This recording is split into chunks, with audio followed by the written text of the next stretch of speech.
If I told you your body produces a potent, naturally occurring opioid every time you get incredibly stressed out, you'd probably ask where the dispenser is. Right, you'd want to know where to find it. Exactly. And the answer, it's actually right behind your eyes. Which sounds wild, but it's true. It really is. It is just incredible how often we completely misunderstand the warning lights and the mechanisms on our own biological dashboard. Oh, absolutely. We misread the signals all the time. Think about it.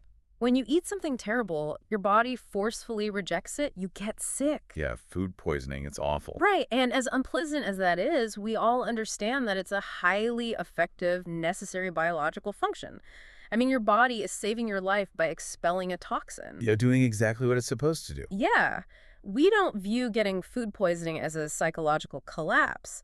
But then, you look at another incredibly common physical reaction, like crying, and suddenly our entire perspective shifts. It flips completely. We treat tears like a malfunction. We see crying as this embarrassing breakdown, a loss of control, or, a sign of ultimate emotional fragility. Yeah, it is treated as a systemic failure rather than what it actually is, which is a systemic defense. A defense. Exactly. I mean, we have historically categorized weeping as this passive consequence of being overwhelmed. The old idea is that, you reach your breaking point and the tears just sort of spill over because the container couldn't hold anymore. Right, the whole "my cup runneth over" thing. Yeah, and it is a very unscientific, almost poetic misunderstanding of what the human body is actually executing in that exact moment. And that misunderstanding is exactly what we are dismantling today. So welcome to the deep dive. Glad to be here. For this one, we are pulling from a single, deeply fascinating source. It's an article from the publication SpiralSeekr titled "The Biology of Crying." It's a great piece. Yeah. Really comprehensive. It really is. And the mission for today is to completely reframe how you view shedding a tear. We're going to move away from the cultural baggage that tells you crying is a breakdown, and we are going to look at the hard science. The literal chemistry of it. Right. We're going to see crying for what it truly is, which is a highly sophisticated, built-in pressure release system designed entirely for your survival. Okay, let's unpack this. Let's do it. Because before we can grasp why crying is so essential to our health, we really have to look at what a tear actually is. And they are not all created equal, are they? No, not at all. And that historical misconception really falls apart when you put a tear under a microscope. Okay, how so? Well, for the longest time, the medical community assumed a tear was just a tear. Just salt water leaking from the eye. Right, just a basic saline drip. Exactly. But the turning point for this understanding goes back to the 1980s with a biochemist named Dr. William H. Frey II. He decided to actually categorize tears based on their chemical composition. And what he found was a stark, measurable difference between what we call a reflex tear and an emotional tear. A reflex tear being like the classic chopping an onion tear, right? Yeah, or stepping out into a freezing wind or getting a spick dust in your eye. Oh, sure. When you experience a physical irritant like that, your nervous system initiates a mechanical flush just to protect the cornea. Just washing the windshield. Basically, yeah. Those reflex tears really are basically just salt water. But Dr. Frey found that emotional tears, the ones you produce when you are grieving or incredibly stressed or just completely overwhelmed, they are fundamentally different on a chemical level. Wow. Yeah, they contain a roughly 24% higher concentration of proteins. Wait, 24%? That is a completely different recipe. It is. That higher protein concentration means emotional tears are carrying a distinct chemical payload. They are complex structures engineered by the brain. So they aren't just water leaking out? Not at all. That 24% difference proves definitively that emotional crying is a specialized excretory function. Excretory, like sweating or using the bathroom. Exactly. It is a highly deliberate process of removal, orchestrated by the lacrimal glands, which sit just above your eyes. Right. Mm-hmm. These glands are heavily supplied with blood, and during moments of intense emotional stress, they actively filter specific compounds directly out of your bloodstream, package them into the tear fluid, and push them out. Okay, just to help visualize this, because specialized excretory function sounds a bit, clinical. Fair enough. If I go to the gym and run on a treadmill for an hour, my body's automatic response to physical exertion is to produce sweat, right? Right. The sweat pushes out through the pores, evaporates, and regulates my physical temperature. Are emotional tears essentially doing that same basic function, but for the internal environment? That's a really interesting way to look at it. Like producing these protein-heavy tears to cool down the system after an emotional overload. Sweat is a good baseline to think about, but tears are actually doing something much more complex. Oh, really? Yeah, because sweat cools the skin passively through evaporation. Emotional tears are actively binding to toxic byproducts and physically carrying them out of the body. Out of the bloodstream. Right. What's fascinating here is when we look at what makes up that 24% protein difference, it completely changes the narrative of what it means to be upset. So what's actually in there? Well, the SpiralSeekr article details exactly what we are evacuating. When you experience intense distress, your nervous system responds physically by triggering a massive release of stress hormones. Because the body thinks we are under attack and needs to prepare us to survive, it is flooding the zone. Exactly. The body's keeping you alert and ready to react, fight or flight. Right. But if those chemicals are left circulating in your system after the immediate peak of the crisis is passed, they cause what the article calls biological friction. Biological friction. That sounds bad. It is internal wear and tear. So emotional crying is initiated to excrete these specific stress chemicals. When researchers analyzed emotional tears, they found remarkably high concentrations of very specific hormones like prolactin, ACTH, and volatile stress chemicals like adrenaline. Okay, let's break those down a bit because ACTH and prolactin sound like alphabet soup to most of us. Sure. Yeah. What exactly are those chemicals doing in the blood that makes the body so desperate to get rid of them? Okay, so ACTH stands for adrenocorticotropic hormone. Try saying that 3 times fast. I'd rather not. But think of ACTH as the chemical alarm bell. Okay. When you are stressed, your brain releases ACTH into the blood, which travels down to your adrenal glands and tells them to start pumping out cortisol, the primary stress hormone. Got it. So it's the messenger. Exactly. And as long as ACTH is circulating, the alarm bell is ringing. The body thinks the threat is still there. Right. Then you have prolactin, which is often associated with reproduction and nursing, but it also spikes dramatically during periods of high stress or emotional turbulence. Interesting. And adrenaline, of course, is the volatile fuel that makes your heart race and your muscles tense. So to use an analogy here, the tear ducts are literally acting like an exhaust valve on a car engine. Oh, that's a perfect way to describe it. Yeah, because the engine burns fuel, it creates toxic carbon monoxide as byproduct, and it has to physically push that gas out through the tailpipe. Otherwise, the engine just chokes on its own fumes. Exactly. If we don't flush the ACTH out of our eyes, that alarm bell just keeps ringing. The tear duct is the tailpipe. When you are under intense emotional strain, you are burning through stress hormones. Right. The byproducts of that reaction have to go somewhere. They stay in the bloodstream, they elevate your baseline anxiety, they disrupt your sleep architecture, and they actually damage your tissues over time. Wow, just from holding it in. Yeah. So the lacrimal glands pull these volatile chemicals out of the blood, bind them into the tears, and push them right out of your face. We are physically shedding the chemical byproducts of our own stress. Literally pushing them out. So when you see someone crying, you are watching an evacuation procedure. That's exactly what it is. But wait, let me push back on this a little bit. Sure. If crying is this perfect biological flush system, if we are dumping all these toxic stress hormones out of our system, why do I often feel terrible after a massive crying spell? Right. The crying hangover. Yeah, you get the puffy eyes, the pounding headache, the sheer exhaustion, the dehydration. I mean, that doesn't feel like I just went through a miraculous healing cleanse. Shouldn't I feel instantly energized and cured? It is such a common misconception that the crying itself causes that exhaustion. It's not the crying. No. The hangover, you feel the headache, the fatigue that is the physiological toll of this massive stress event that occurred before the tears. Oh, I see. You have to remember, by the time you actually start crying, your body has already been in a state of extreme neurological activation. Right, the adrenaline was already pumping. Your heart rate was spiked, your muscles were rigid, your blood vessels were constricted. The tears of the cleanup crew arriving after a hurricane. That is a great visual. You feel exhausted because the storm just passed through your nervous system, not because the cleanup crew is there. That makes total sense. The crying is just the evidence of the repair work. Precisely. And according to the SpiralSeekr article, evacuating the stress substrate is really only half of the biological equation here. Right. There's a whole second phase. Because the body doesn't just empty the trash and call it a day, it actively manufactures and deploys its own medicine to fix the pain you are feeling. And here's where Dr. Frey's research gets truly remarkable. I'm ready.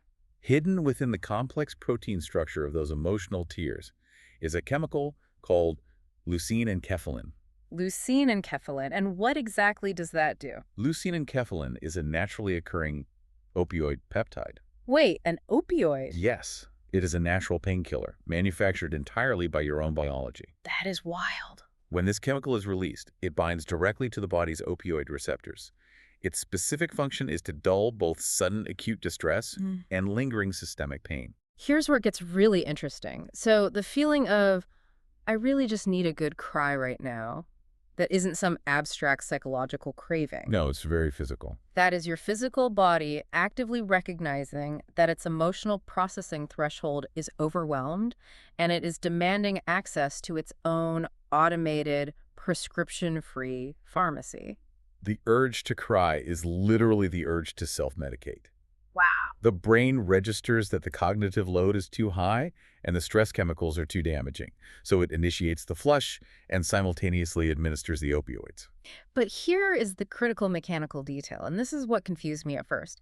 How does the painkiller actually get into your system if the tear is just rolling down your cheek? Right, it seems like it's just falling off your face. Yeah. If it's on the outside of my face, how is it dulling the pain in my brain? Well, it happens internally. Okay. While some tears do roll down your cheeks, a large portion of emotional tears actually drain through the tear ducts into your nasal cavity. Oh, that is why your nose always runs when you cry hard. Exactly. The mucous membranes inside the nasal cavity are highly absorbent. Right. So as the tear fluid washes over those membranes, the leucine and enkephalin is reabsorbed directly into the bloodstream and interacts with local pain pathways in the brain. So it's like a nasal spray? Very much like that. The body knows exactly how to route the medicine. That reframes the entire experience for me. I mean, you are not losing control. Your body is taking control and executing a highly orchestrated medical intervention. Toxins out, opioids in. Toxins out, opioids in. So if we zoom out a bit, what is the measurable result of this chemical exchange on the body's overall operating system? It's pretty dramatic. Yeah, once the exhaust valve has opened and the natural painkillers have been absorbed through the nasal cavity, what happens to our baseline physiology? The physical act of crying forces a systemic neurological hard reset. A hard reset. Yes. When you are in that initial state of distress, with adrenaline and ACTH pumping through you, your nervous system is locked into a sympathetic state. That is the classic fight or flight mode. Exactly. Your body is rigid, prepared for danger. But the biological purge of crying forces a neurological shift. It pulls you out of it. It pulls you out of fight or flight and drops you directly into a parasympathetic state, which is the rest and digest mode. And this is completely measurable on a monitor, right? Oh, entirely. If you track someone before, during, and after a genuine emotional cry, you see vital systemic metrics demonstrably drop. Like what? Blood pressure lowers. Heart rate stabilizes and slows down. The overall levels of cortisol absolutely plummets. Oh, it works. It works perfectly. The body's physiological markers of panic are wiped clean, resetting the system back to a manageable baseline. If we connect this to the bigger picture, it casts a very, very dark shadow over how we normally behave in society. It really does. Think about how often you find yourself in a situation where you feel that lump in your throat. Oh, yeah. You're sitting in a meeting at work or you are on a train and something just hits you hard. The tears start to prick at the back of your eyes. And what do? We swallow it. Every time. We tense every muscle in our jaw. We blink rapidly, we look up at the ceiling, and we do everything in our physical power to force those tears back down. Because we think we are maintaining our composure. Exactly. We think we're being strong. But biologically speaking, what are we actually doing to ourselves in that moment? Biologically speaking, you are actively choosing to keep volatile, toxic chemicals trapped inside your body. Ugh, that sounds awful. It is. By suppressing the physical urge to cry, you are slamming the exhaust valve shut. The prolactin, the ACTH, the adrenaline, they have nowhere to go. So they just stay there. They continue to circulate. We are forcing our own bodies to marinate in toxic stress. Marinate is the perfect word. And the cost of that suppression is severe.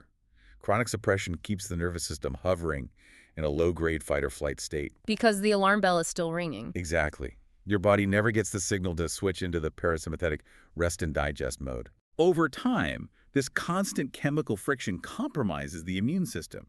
It profoundly impacts cognitive stability. When you swallow your tears, you are trading temporary social comfort for long-term physiological damage. So what does this all mean? We have this incredible contrast. On one hand, we inhabit this absolute miracle of a biological machine. It really is a miracle. It is explicitly designed to detect its own emotional overload, Huh. open a physical pressure release valve to flush out the toxic chemical byproducts of stress, and simultaneously self-administer its own naturally synthesized opioid painkillers to soothe the nervous system. It is elegant. It is elegant, but on the other hand, we actively try to shut it down. We have essentially outsmarted our own survival instincts. This raises an important question. If this biological mechanism is the literal key to profound stress relief and physiological balance encoded directly into our DNA, why are we actively trained to shut off our own recovery systems? It makes no sense. It doesn't. We've built a framework that prioritizes the illusion of stoic control over the reality of biological health. The illusion of control. Right. We are denying the body its most effective reset button, and then we wonder why we are experiencing such high levels of chronic stress and immune dysfunction. We are breaking our own machinery by refusing to let it vent. It is just wild to think about how much energy we spend fighting the exact thing designed to save us. It is backwards. It totally is. So for everyone listening right now, the takeaway from this deep dive is basically a biological permission slip. I like that. Yeah, the next time you feel that familiar ache in your chest, the next time you feel that heavy lump forming in your throat and the sting at the back of your eyes, stop fighting it. Let it happen. Do not look up at the ceiling and swallow it down. Step back, find a safe place if you need to, and just let your built-in pressure release system do its job. Trust the machinery. It has been evolving for millions of years to protect you. The tears are not a symptom of your defeat. They are the mechanism of your recovery. The mechanism of your recovery, that is powerful. I want to leave you with one final thought to mull over, something to take with you long after we wrap up here today, and it goes beyond just the chemical flush. Okay. We just spent all this time talking about the mechanics of crying, how it heals us internally, flushing out our own personal toxins and deploying our own personal painkillers. Right. But think about the physical nature of a tear itself. Think about how incredibly, undeniably visible it is. It really is. It streams down the front of our faces. It makes our eyes red and swollen. It is impossible to hide. That is the evolutionary puzzle, isn't it? Because if the goal was purely chemical excretion, the body has plenty of discrete ways to do that. Exactly. We excrete toxins through our urine, our sweat, our breath. Right. If evolution only cared about flushing ACTH and dosing opioids, we could have evolved to excrete those stress tears internally. They could have just drained down the throat. Yes. They could have drained straight down the back of the throat into the stomach, completely hidden from view. We would just get a runny nose and feel better, and no one would be the wiser. But we didn't. But we didn't. We evolved to push them out onto our faces where every single person around us can see them. It forces a visual signal of vulnerability. Could it be that human empathy itself, our ability to care for, cooperate with, and connect with one another, evolved precisely because we were meant to see each other cry? Wow. Before early humans even had complex language to say, "I am overwhelmed," the visible tear was a biological flare gun. It signaled distress, it disarmed aggression in others, and it triggered an empathetic response from the tribe. It brought people together. Exactly. So by hiding our tears today to conform to modern expectations of professionalism, are we not only poisoning our own bodies, but also depriving ourselves of the very social bonds and deep human connections those tears were biologically designed to trigger? That is a lot to think about. It really is. Let that sink in. Until next time.